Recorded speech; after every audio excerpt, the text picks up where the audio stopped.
नहीं, मानक मुझे लग रहा है जितने भी यहाँ लोग सब बैठे हैं सब सम्मानित हैं, लेकिन प्रीजुडिस हैं। कुछ लोग सचिन पायलट को गलत ठहराना चाहते हैं, कुछ लोग अशोक गहलोत को गलत ठहराते हैं, कुछ लोग कांग्रेस को गलत ठहराना चाहते हैं, और शहजाद पूनावाला का तो इंटरेस्ट है ही कि राहुल गांधी गलत हैं। तो मैं इस पर ज़्यादा लंबा बहस ना करते हुए मैं दो तीन बातें कहना चाहता हूँ। पहली बात, सचिन पायलट को आप समर्थन करें या ना करें, लेकिन वो सिर्फ गुजरों के नेता नहीं है, ठीक है। दूसरी बात, सचिन पायलट के नेतृत्व में चुनाव हुआ, अशोक गहलोत जी के नेतृत्व में जब चुनाव हुआ था 2013 में, तो मात्र 21 सीट आई थी, 20 से 21। उसके बाद फिर सचिन पायलट के नेतृत्व में चुनाव हुआ तो सीट आई 99 या 100, ठीक है, सरकार बनी। तो ये प्रत्यक्षम किम प्रमाणम, प्रत्यक्ष को प्रमाण की आवश्यकता नहीं होती है। सचिन पायलट ने वो 5 साल जो 13 से 18 और फिर ये 5 साल 10 साल, तो सचिन पायलट ने इन 10 सालों में कौन सा ऐसा स्टेटमेंट दिया? अभी आपने कहा अशोक गहलोत ने तो बगावत की थी चीफ मिनिस्टर ने। हाँ। तो जब बगावत की गई तो उनके खिलाफ 3 मिनिस्टरों के नोटिस जारी हुआ, उसका क्या रिजल्ट हुआ? अजय माकन जी ने कहा कि भाई इन लोगों ने बिल्कुल अनुशासनहीनता की है, कांग्रेस नेतृत्व की धज्जियां उड़ा दी हैं, तौहीन करी है, तो क्या उस पर फर्क हुआ? सचिन पायलट ने तो एक स्टेटमेंट कांग्रेस लीडरशिप के खिलाफ अभी तक नहीं दिया।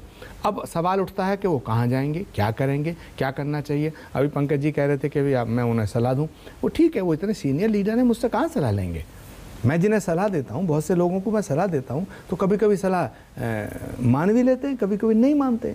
तो ये फैसला पंकज जी तो कह रहे हैं कांग्रेस में ही रहना चाहिए नहीं सचिन पायलट को। मैं कब कह रहा हूँ ना कांग्रेस छोड़ देनी चाहिए। ऐसा ना मिले, ऐसा ना हो कि माया मिली ना राम, ना इधर के रहे ना उधर के। एक सेकंड, मैं इस विषय को ये कहना चाहता हूँ, मैं नहीं कह रहा कि उन्हें कांग्रेस छोड़ देनी चाहिए, मैं क्यों कहूँगा भाई, लेकिन ये कांग्रेस में रहें और कांग्रेस को मजबूत करें, ये फैसला तो कांग्रेस लीडरशिप को लेना है कि सचिन पायलट अगर जरूरी हैं तो उनसे बात तो करनी पड़ेगी। और अगर सचिन पायलट, मतलब बात नहीं, एक सेकंड, सचिन, मुझे नहीं पता है तो सचिन पायलट बताएंगे। अगर सचिन पायलट जरूरी नहीं है, ठीक है, तो जैसे अब मुझे बताइए कि कांग्रेस पार्टी के महामंत्री, प्रभारी महामंत्री ने कहा कि एंटी पार्टी गतिविधि है। हाँ। क्या महात्मा गांधी की फोटो लगा के अनशन करना एंटी पार्टी गतिविधि कैसे हो गया? अपनी सरकार के खिलाफ? नहीं, अपनी पार्टी की सरकार के खिलाफ। अगर सरकार चुनाव से 1 साल पहले, अरे साहब हमारे यहाँ आंतरिक लोकतंत्र है, क्या बात करते हैं हम? बीजेपी थोड़ा ही है। अब जहां तक शहजाद पूनावाला का मसला है, उन्होंने सेडिशन और देशद्रोह का केस लगा के फोन टैपिंग किया था, वेद सोलंकी का ऑन रिकॉर्ड बयान, और असेंबली में मानता। और दूसरी बात, आचार्य, मैं आपके बीच में नहीं बोला, आचार्य आप मेरे बात बोलो, आपने मेरी पार्टी पे लगाया बीजेपी की तरह, आप बीजेपी को तो भारी रहने दीजिए। अच्छा मैं बोल लूं, उसके बाद बोलना। अब इन्होंने एक बात कही सचिन पायलट के पक्ष में और एक बात कही अशोक गहलोत के पक्ष में। जब सचिन पायलट अशोक गहलोत के खिलाफ होते हैं तो शहजाद पूनावाला सचिन पायलट के साथ खड़े हो जाते हैं, और जब सचिन पायलट कहते हैं कि वसुंधरा राजे के भ्रष्टाचार की जांच होनी चाहिए, तब ये अशोक गहलोत का पक्ष लेते हैं। खड़ा हूं, मैं तो उनकी सरकार के काले चिट्टे को खोल रहा हूं, मैं तो कह रहा हूं मैं देश राजस्थान की जनता के साथ खड़ा हूं। अच्छा चलिए, मानक लास्ट में एक बात कहूं, की सरकार के खिलाफ जनता खड़ी है। शहजाद पूनावाला जी, लास्ट में बात कहूं, मान लीजिएगा अशोक गहलोत जांच नहीं करा रहे हैं तो आप ही ईडी सीबीआई से जांच करा दो वसुंधरा राजे। अच्छा, मुझे आप 5 वसुंधरा राजे के 5 स्कैम के नाम बता दो जिसपे जांच होनी चाहिए। आप 5 नाम गिना दो। नहीं, उनके 5 नाम तो गिना दो। आप चाहते हो ईडी सीबीआई की जांच, 5 नाम तो गिनाओ स्कैम के। जो उनकी सरकार में माइन घोटाला हुआ, एक माइन, हाँ, माइनिंग घोटाला हुआ, उनकी उसमें जितना वो जो फूड एंड सिविल सप्लाई के बारे में जो आरोप सब डिपार्टमेंट के नाम ले लो, एक स्पेसिफिक तो नाम लो। स्पेसिफिक क्या, मैं थोड़ी जांच करोगे पता चलेगा, या तो सचिन पायलट जी से मतलब कि एक स्पेसिफिक नाम नहीं है घोटाले का, जांच तो कराओ, जांच कराओ, ईडी की जांच तो भेजो, सिपाही तो भेजो। आचार्य जी क्या बोलते हैं? वो तो गहलोत से कराने को कह रहे हैं जांच। वो कह रहे हैं कि अपनी एजेंसियां, जो राज्य सरकार की एजेंसियां हैं, उनका तो इस्तेमाल करिए। मानक गुप्ता, आप चाहते क्या है? मैं ये चाहता हूं कि आप ये बताइए, आपने ये क्यों कहा सचिन पायलट के खिलाफ पार्टी में षड्यंत्र हो रहा है?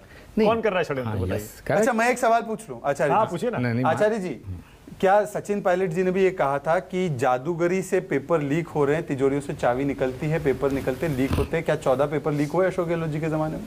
देखिए, एक बात बिल्कुल ठीक कह रहे हैं आप, बिल्कुल लीक हुए। किसानों को कर्ज माफ हुआ? नहीं, लीक हुए, गलतियां हुई हैं, सरकार गलती करती है। सचिन के खिलाफ सरकार कोई भी गलती करती है, आपकी सरकार भी गलती करती है। षड्यंत्र कौन कर रहा है? नहीं, षड्यंत्र इसलिए हुआ कि 2018 में कमलनाथ जी मध्य प्रदेश के कांग्रेस अध्यक्ष थे, उन्हें चीफ मिनिस्टर बनाया गया।